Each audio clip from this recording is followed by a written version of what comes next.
The chandeliers cast golden light across the ballroom of the Fort Bragg Officers Club, reflecting off polished metals and crystal glasses. It was the annual Special Operations Command Gala, the kind of event where generals mingled with defense contractors, where dress blues mixed with designer, gowns where power and prestige hung in the air like expensive perfume. Sarah Mitchell stepped through the double doors alone, and she felt the weight of 100 eyes immediately upon her. She wore a simple black dress, nothing extravagant, bought off the rack at a department store. Her hair was pulled back in a neat ponytail, no elaborate styling. She carried a small clutch, her only jewelry a thin silver chain and a worn signet ring on her right hand. In a room full of peacocking and pretense, she looked almost plain, certainly out of place. The first whispers started within seconds. "Who invited her?" came a voice from a cluster of women near the bar, their tones dripping with disdain, masked as curiosity. "Probably someone's assistant," another replied with a cruel laugh. "Did she get lost on her way to the staff party?" Sarah heard them. She had exceptional hearing, trained to pick the softest footsteps in the dark. But she kept her expression neutral, her shoulders relaxed. She'd faced far worse than petty cruelty. She moved toward the bar, intending to get a water and find a quiet corner. As she walked, conversations seemed to pause. Eyes tracked her. Judgments were rendered in silent glances. A young captain stepped aside a little too quickly, as if making room, but really creating distance. At the bar, she waited her turn. Next to her stood 3 women in their 40s, dripping in diamonds, their dresses clearly custom-tailored. They were the wives of field. Grade officers, women who had built their entire identities around their husbands' ranks. The tallest one, a striking brunette with sharp cheekbones and sharper eyes, looked Sarah up and down with theatrical slowness. Her name was Veronica Castellano, wife of Colonel Castellano, the deputy commander. JSOC. She was known on base as the Queen Bee, the woman who controlled the social hierarchy with an iron fist wrapped in Chanel. "Excuse me, sweetie," Veronica said, her voice syrupy and condescending. "I don't think we've met. Are you new to the base? Are you a caterer, perhaps?" Her companions giggled behind their cocktails. Sarah turned to face her, her expression calm. "I'm a guest," she said simply. "A guest," Veronica repeated, as if tasting the word and finding it sour. "How lovely. And who exactly extended your invitation, if you don't mind me asking?" "The command did," Sarah replied evenly.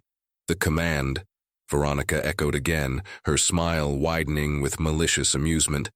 "How wonderfully vague." She leaned in, her voice dropping to a stage whisper loud enough for others nearby to hear. "Darling, this is a very exclusive event. It's for field-grade officers and above special operators and their families. It's not really open invitation." "I'm aware of what it is," Sarah said.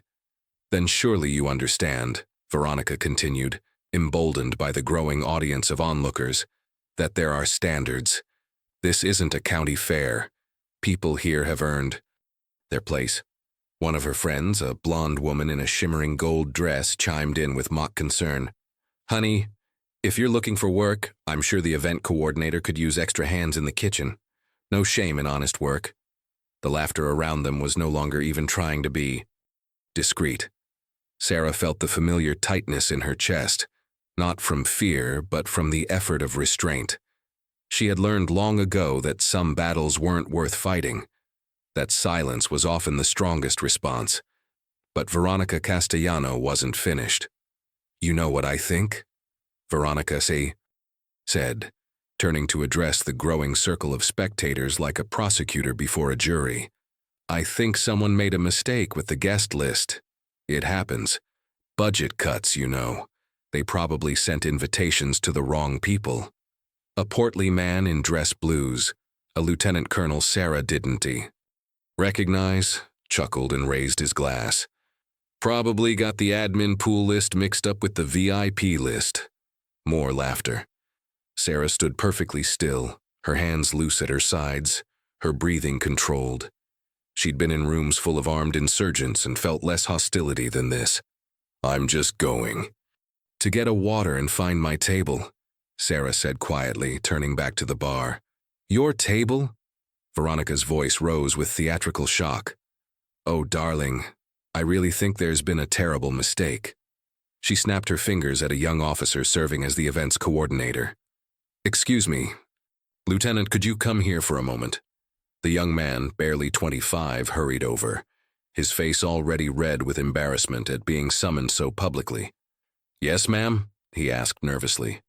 "This young woman," Veronica gestured at Sarah with a dismissive wave, "seems to believe she has a table assignment. Could you check your list? I'm quite certain there's been an error." The lieutenant pulled out a tablet, his hands shaking slightly. What's the name, ma'am?" "Mitchell," Sarah said before Veronica could twist the knife further. "Sarah Mitchell." The lieutenant scrolled, his eyes scanning, his brow furrowed. Yes, ma'am, you're listed here, table 7 near the—" "Let me see that," Veronica interrupted, snatching the tablet from his hands. She stared at the screen, her perfectly painted lips pursing. Sarah Mitchell. No rank listed, no spouse affiliation, no unit. Designation. She looked up triumphantly. "See, this is exactly what I mean. Whoever processed this invitation didn't properly vet the list." She handed the tablet back to the lieutenant with a dismissive flick of her wrist. "You should really be more careful. This is a security issue, frankly." Sarah's jaw tightened imperceptibly. Around her, the crowd had grown. At least 30 people were now watching the spectacle, some with guilty discomfort, others with cruel entertainment. "Ma'am, I'm sure it's fine," the lieutenant stammered. "The list was approved by someone who clearly wasn't paying attention." Veronica cut him off. She turned back to Sarah, her smile venomous. "Look, sweetheart, I'm trying to save you from further embarrassment. You don't belong here. You're going to spend the whole evening feeling out of place, and frankly, you're making other guests uncomfortable." "I'm making them uncomfortable?" Sarah asked, her voice still calm but with an edge now, a hint of steel beneath the silk. "Yes," Veronica said flatly. "You are. This is a community event, and communities have standards." One of Veronica's friends, sensing blood in the water, reached out and touched Sarah's dress with 2 fingers, as if inspecting livestock. "Is this polyester?" she asked with mock horror. The crowd erupted in laughter. Sarah stepped back from the touch, her eyes flashing for just a moment with something dark and dangerous, something that in another context would have made a wise person back away immediately. But these people weren't wise. They were drunk on social power and cruelty. "All right, that's enough," Sarah said quietly. "Oh, she speaks up," Veronica cooed, finally showing some backbone.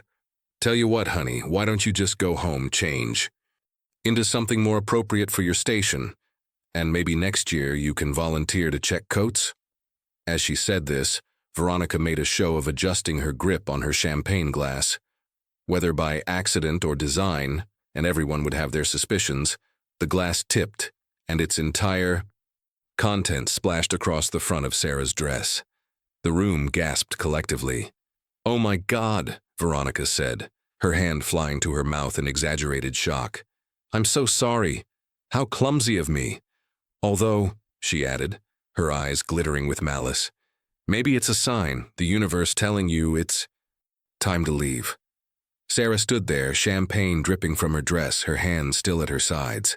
She didn't wipe at the stain. She didn't curse. She simply looked at Veronica with an expression of profound, weary disappointment. "You done?" Sarah asked quietly. But across the ballroom, standing near the main entrance, a man in his late 50s had just arrived. He wore the dress uniform of a command sergeant major, his chest a rainbow of ribbons, including a pale blue one with white stars that made people's eyes linger. His name was James Rutger, and he had seen more combat than everyone in this room combined. He'd been scanning the crowd, looking for familiar faces, when his eyes landed on the commotion near the bar. He saw the woman in the simple black dress, now stained with champagne. He saw the circle of vultures around her, and then he saw her face. Rutger's blood went ice. Cold. His hand, which had been reaching for a program, froze mid-air. His mind flashed back instantly, violently, to a night 15 years ago. A night in the Shock Valley, Afghanistan. A night when everything went wrong.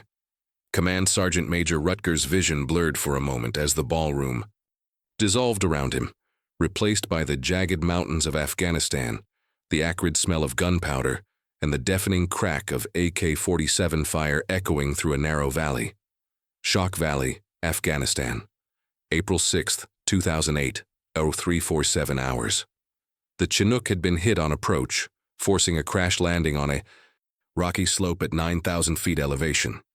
Rutger, then a master sergeant with ODA 3336, had been thrown from the bird along with 11 other Green Berets and their Afghan commandos. They'd been ambushed immediately, a coordinated attack from 3 sides, RPGs and machine gun fire pouring down from the high ground. Within the first 60 seconds, 4 men were down, critically wounded. The team's medic, Sergeant First Class DeMarco, took a round through the shoulder in the first exchange. He kept working, kept treating casualties despite his own wound, but when the second RPG hit, shrapnel tore through his leg and he went down hard, unconscious, bleeding out on the frozen ground. They had no medic. They were pinned down. The wounded were dying. And then she appeared. Through the smoke and chaos, running in a crouch from the downed helicopter's tail section, came a figure in full combat. Gear, smaller than the rest, moving with a fluid economy of motion that spoke of countless hours of training. The figure slid into cover next to Rutger, and when the helmet turned, he saw a young woman's face, streaked with dirt and blood, her eyes absolutely clear and focused. Mitchell, first to reign. SFOD-D, she'd shouted over the gunfire. Where are your casualties? Rutger had pointed to the cluster of wounded men 30 meters away, completely exposed on the slope. DeMarco's down. We have no medic. You do now, she'd said. What happened next defied every tactical manual and every survival, instinct. Sarah Mitchell had simply stood up in full view of the enemy positions and sprinted across open ground toward the wounded. Rounds kicked up dirt at her feet, cracked past her head. An RPG detonated 15 feet to her left, the concussion wave nearly throwing her off balance, but she kept running. She reached the casualties and immediately went to work. For the next 6 hours, as the team fought off wave after wave of enemy fighters, as air support was delayed by weather, as ammunition ran critically low, Sarah Mitchell moved between the wounded with absolute fearlessness. She performed a field thoracotomy with a Leatherman and her fingers, re-inflated a collapsed lung with a chest tube fashioned from an IV line, and held direct pressure on Sergeant DeMarco's femoral artery for 3 straight hours. Her hands never wavering, even as bullets struck the rocks inches from her head. Rutger had seen her take a round through her left shoulder. She'd glanced at it, packed the wound with quick clot, and gone back to keeping DeMarco alive. When the MH-47s finally came for the extract, every single wounded operator was still breathing. Against all odds, against all tactical probability, she had kept them alive. The Army would later award her the Silver Star. The citation would be dry, clinical, and wouldn't capture even a fraction of what Rutger had witnessed. JSOC would later recruit her into Delta Force's medical detachment, one of only 3 women in the units. History to pass selection at that time. Rutger remembered standing at her award ceremony at Fort Bragg, 2 months after the Shock Valley. He remembered shaking her hand and saying, "You saved my brothers. You're one of us now, forever." She just nodded, uncomfortable with the praise, and had disappeared back into the classified shadows of special operations. Back in the ballroom, present day. Rutger blinked, the memory releasing him as violently as it had seized him. He was staring at that same face, 15 years older, wiser, but unmistakable. The same calm eyes, the same quiet strength. And she was being publicly humiliated by people who had never heard a shot fired in anger, never carried a wounded friend, never earned the right to judge anyone. His hands clenched into fists. He looked down at her right hand, the one hanging calmly at her side despite the champagne. Dripping from her dress, and he saw it. The signet ring. It was simple, brushed silver, easy to miss, but Rutger knew what it was. It bore the unit crest of 1st SFOD-D Delta Force and was only given to operators who had earned their place in the unit through selection and deployment. She was wearing it. After all these years out, she'd earned it, she'd bled for it. Rutger's jaw set like granite. He turned sharply on his heel and began moving through the crowd, his eyes scanning for one specific person. He found him near the stage, talking to a brigadier general, Colonel Marcus Kane, commander of 1st Special Forces Operational Detachment Delta, the unit, the most elite counterterrorism force in the United States military.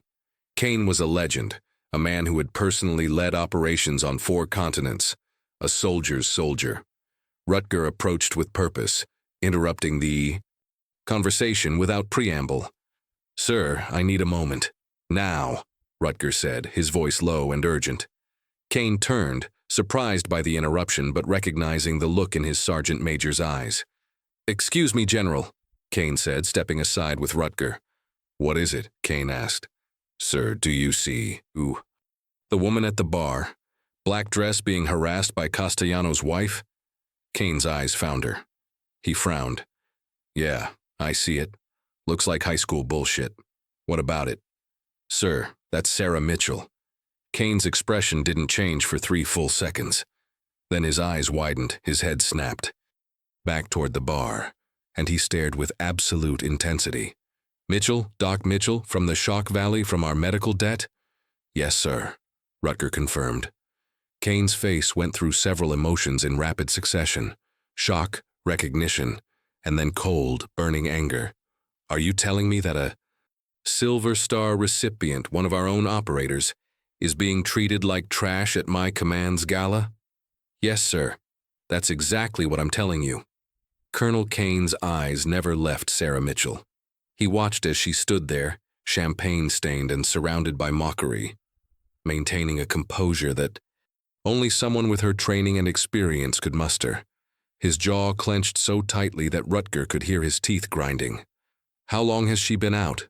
Kane asked, his voice deadly quiet. "Medical retirement, sir. About 6 years ago, I think," Rutger replied. "Took a frag to the spine in Syria. Doc said she'd never walk again without assistance. She proved them wrong, but it ended her operational career." Kane's hand moved to his pocket, pulling out his phone.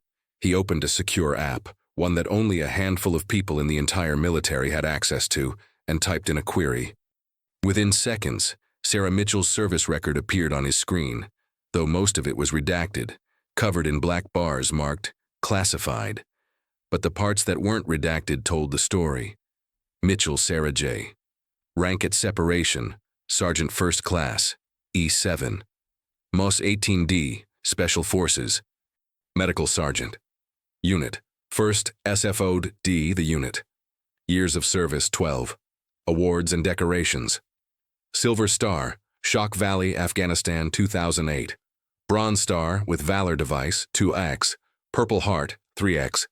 Meritorious Service Medal, 2AX. Joint Service Commendation Medal with Valor Device.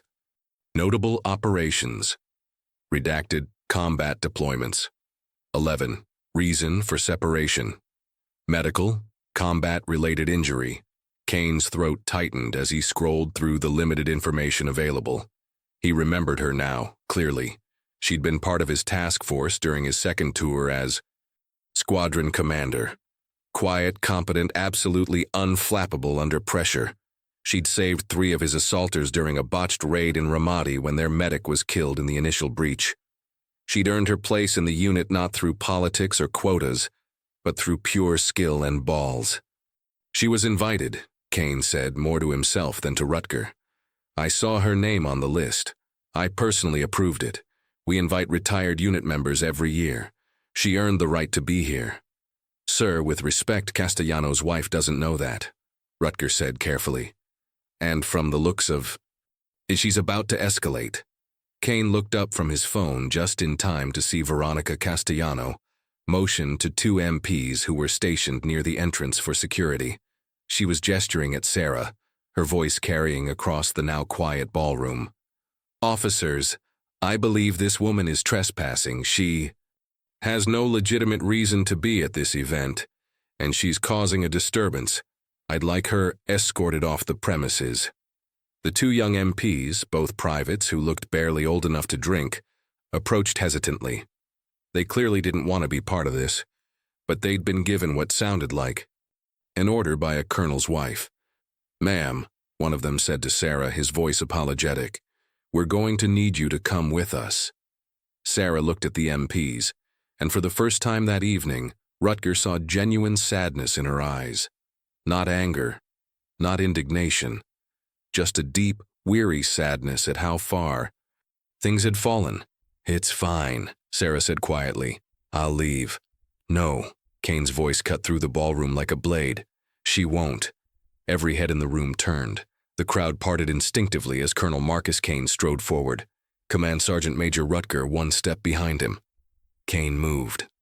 With the controlled purpose of a man who had kicked down doors in Mogadishu, Fallujah, and a dozen other hellholes most people had never heard of. He wasn't a large man, perhaps 5'10", but he carried himself with an authority that made him seem 7 feet tall. His dress uniform was immaculate. His bearing was perfect, and his eyes were the coldest thing in the room. The two MPs snapped to attention immediately, recognizing his rank. Veronica Castellano, however, smiled, assuming he was coming to support her. "Colonel Kane, thank goodness. I was just explaining to these officers that—" "Mrs. Castellano," Kane interrupted, his voice ice. "You will be silent. Now." Veronica's mouth snapped shut, shock registering on her face. No one spoke to her that way. No one.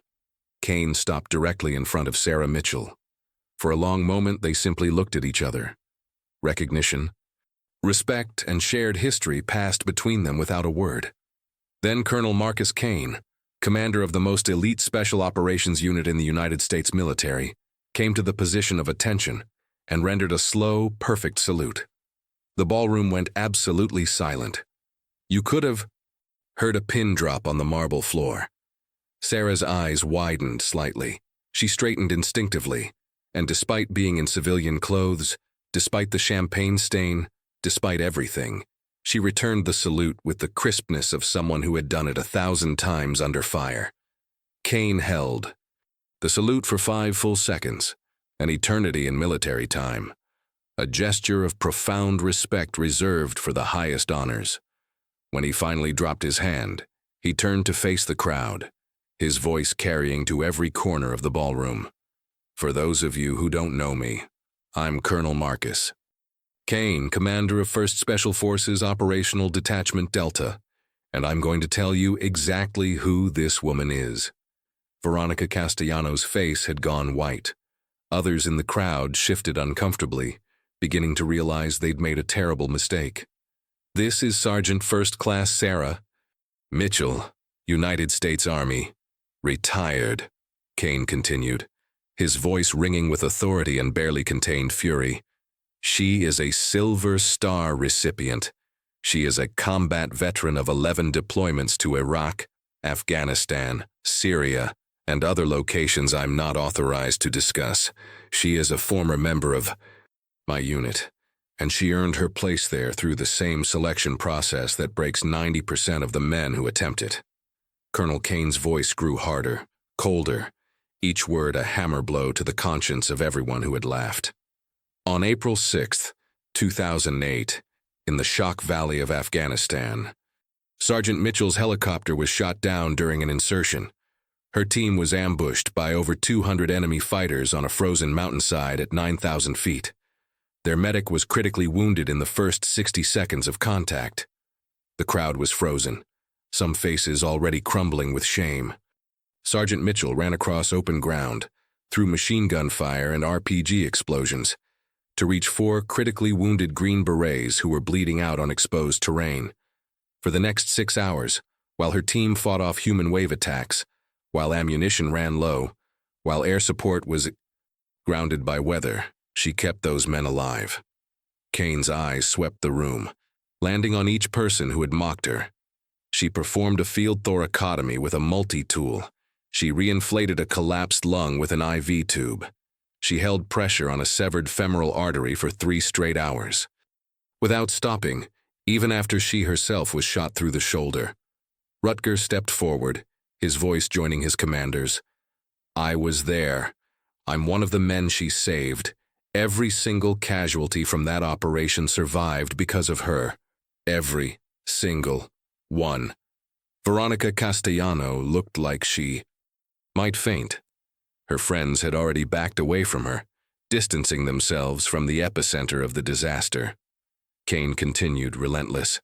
The Army awarded her the Silver Star for conspicuous gallantry. JSOC recruited her into Delta Force, where she served for 8 more years in the most dangerous operations this country conducts. She has more combat experience than 95% of the people in this room, including most of the officers. He turned his gaze directly on Veronica, his voice dropping to a lethal whisper that somehow carried to every ear. And you, Mrs. Castellano, had the unmitigated arrogance to judge her based on her dress. You mocked a warrior. You humiliated a hero. You disrespected someone who has bled for this nation in ways you cannot possibly comprehend. Veronica's mouth opened, then closed. No sound came out. Tears were forming in her eyes, but whether from shame or self-pity, no one could tell. Kane wasn't finished. He addressed the entire room now, his voice rising. Let me be absolutely clear. Sergeant Mitchell was personally invited by my command. She has earned the right to be here 10 times over. That ring on her finger? He pointed to the simple silver band. That's a unit crest ring. It's given only to operators who have completed selection and deployed with Delta Force. There are fewer than 200 people alive who have the right to wear one. He stepped closer to Sarah, his voice softening slightly but still audible. To all. Doc Mitchell left the service 6 years ago after taking shrapnel to her spine in Syria. The doctor said she'd never walk unassisted again, but she's standing here tonight on her own 2 feet because she's tougher than any injury, any surgery, any prognosis. Sarah's composure finally cracked slightly. Her eyes glistened, but she held herself together, refusing to let them see her cry. Kane turned back to the crowd and his voice became steel once more. Every person in this room who laughed, who whispered, who judged this woman based on her appearance owes her an apology. But more than that, you owe her a debt you can never repay. While you were safe in your homes, planning your social calendars and worrying about your dress sizes, she was bleeding in the dirt of Afghanistan and Iraq, saving American lives. The silence in the ballroom was suffocating. Grown men and women stared at the floor, unable to meet anyone's eyes. From the back of the room, a sound broke the silence. Slow, deliberate clapping. An older man in a dress uniform, a major general with the 75th Ranger Regiment, had stood up and begun to applaud. Within seconds, Command Sergeant Major Rutger joined him, then another veteran, then another. Within 30 seconds, half the ballroom was standing, applauding. The veterans, the real operators, the ones who knew what combat actually meant, they stood and clapped. Some saluted, some simply nodded with profound respect. The civilians, the spouses, the hangers-on who had built their identities around borrowed glory, they sat in their shame, unable to move. Veronica Castellano stood alone, her friends having abandoned her. She looked at Sarah, her face a mask of humiliation and horror. She took a tentative step forward. I didn't. No, she stammered. I'm so sorry, I didn't. You didn't ask, Sarah said quietly, her voice cutting through the applause. You saw someone you thought was beneath you, and you didn't ask. You just assumed. Kane placed a hand on Sarah's shoulder, a gesture of both protection and solidarity. Mrs. Castellano, you and I will be having a conversation with your husband tomorrow morning in my office. I suspect the colonel will be very interested to hear how his wife conducts herself at command functions. Veronica's face went ashen. She knew what that meant. Her husband's career might survive this, but her position as the social queen of Fort Bragg was over. Permanently. Kane turned to the two young MPs who were still standing at attention, completely overwhelmed by what they'd just witnessed. Privates, Sergeant Mitchell is an honored guest at this event.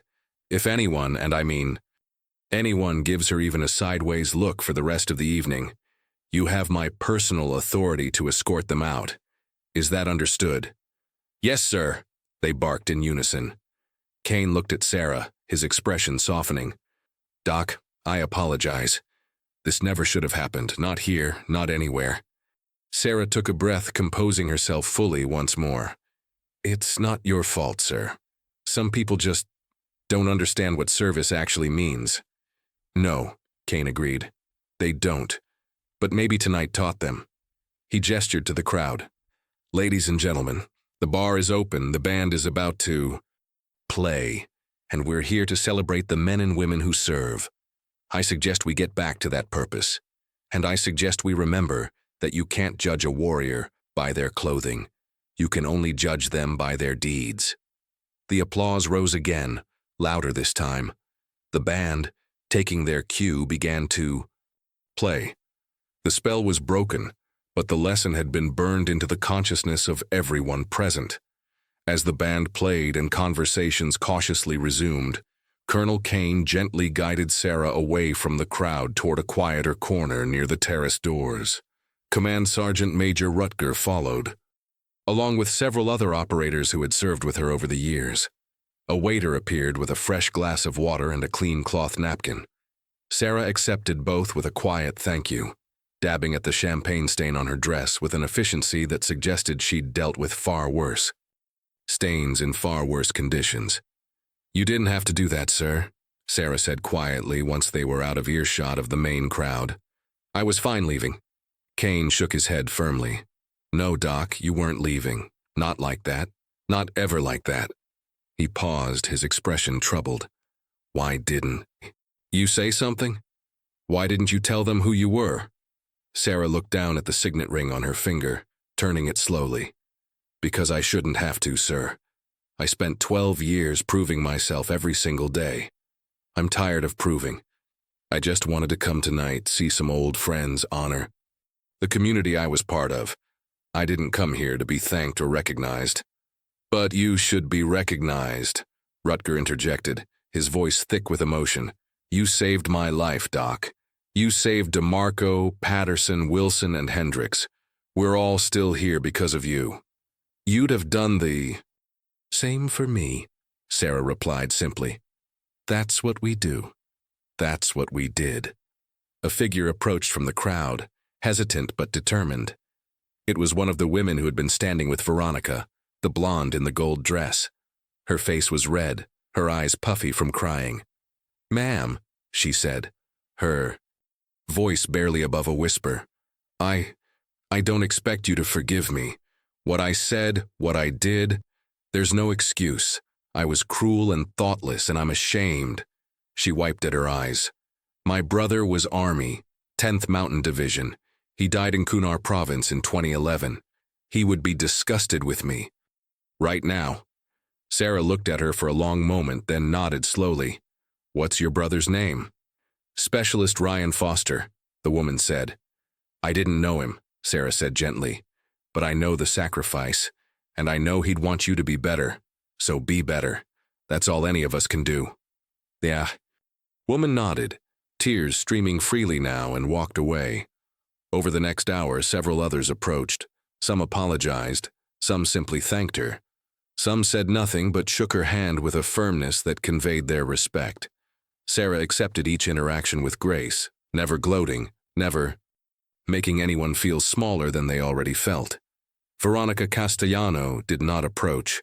She had left the gala within minutes of Kane's speech, humiliated beyond repair. The social hierarchy she had built her identity around had collapsed in a single evening. By morning, everyone on post would know what she had done. Her reign was over. As the evening drew to a close, Sarah found herself on the terrace with Kane and Rutger, looking out over the Fort Bragg training grounds illuminated in the distance. You know what the hardest part is? Sarah said quietly. It's not the injuries, it's not the nightmares or the physical therapy or the pain. It's coming back to a world where people think the uniform is what makes you valuable, where they can't see past the surface to what's underneath. Kane nodded slowly. I've watched a lot of good operators transition out. It's never easy. The civilian world doesn't understand what you've been through, what you've done. They don't have a frame of reference. I don't need them to understand everything, Sarah said. I just need them to treat people with basic dignity, to not assume, to ask before they judge. She smiled faintly. Is that really so? Much to ask? It shouldn't be, Rutger said. But tonight proved it is. For some people anyway. Sarah turned to face them both. Thank you for standing up for me, for reminding me that the Brotherhood doesn't end when you take off the uniform. It never ends, Doc, Kane said firmly. Your unit, once and always, that doesn't change because you're not kicking doors anymore. They stood in comfortable silence for a moment. 3 warriors who had seen the worst humanity had to offer, and had chosen to be the best humanity could produce. Will you come back, Kane asked, to these events? To the reunions? Sarah considered the question. Yeah, she said finally. I will. I won't let people like Veronica Castellano take that from me. This community, the real operators, the people who understand, they're worth showing up for. Good, Kane said. Because we need you to. The young operators coming up, they need to see that service doesn't end with retirement. They need to see warriors like you who transitioned with dignity and strength. Inside the ballroom, the gala was winding down. As Sarah walked back through the doors, something had fundamentally changed. People met her. Eyes now. They nodded with respect. Some stood as she passed. The whispers were no longer mocking but admiring. A young captain, barely 30, approached her hesitantly. Ma'am, I just wanted to say, I'm heading to selection next month, for Delta, and hearing your story tonight, it reminded me why I'm doing this. Thank you for your service. Thank you for setting the standard. Sarah shook his hand. Good luck at selection. Stay strong, stay humble, and remember that the gear doesn't make you an operator. Your actions do. As she left the officers' club that night, Sarah Mitchell walked. With her head high, her simple black dress still stained with champagne, her worn signet ring catching the light. She had come to the gala as an anonymous guest and left as a legend reborn. The story of what happened that night spread through Fort Bragg like wildfire. It was told in team rooms and briefing halls, in mess halls and field exercises. It became a teaching moment, a reminder that heroism doesn't announce itself with trumpets and medals, that warriors walk among us in plain clothes and quiet dignity. 6 months later, Fort Bragg's command implemented a new protocol for all official social functions. Every invitation now included a brief educational component about recognizing and honoring veterans, regardless of their appearance or civilian status. It was informally called the Mitchell Protocol, though Sarah herself never sought credit for it. She continued to live quietly, working as a trauma counselor for transitioning veterans, helping others navigate the difficult path she had walked. She attended reunions and galas, always in simple attire, always with that worn signet ring on her finger, and no one ever again made the mistake of judging her by her dress. Because true valor doesn't need designer labels or public recognition. It lives in scars that don't show, in sacrifices that go unspoken, in quiet strength that asks for nothing but offers everything. Sergeant First Class Sarah Mitchell, Silver Star recipient, Delta Force operator, and guardian. Angel of the Shock Valley, had reminded an entire community of a timeless truth. Heroes don't always look like heroes. Sometimes they look like your neighbor, your friend, the quiet woman in the simple black dress. And that's exactly how it should be. Honor the quiet warriors. Respect those who serve in silence. And never ever judge a book by its cover, because you might just be standing in the presence of greatness.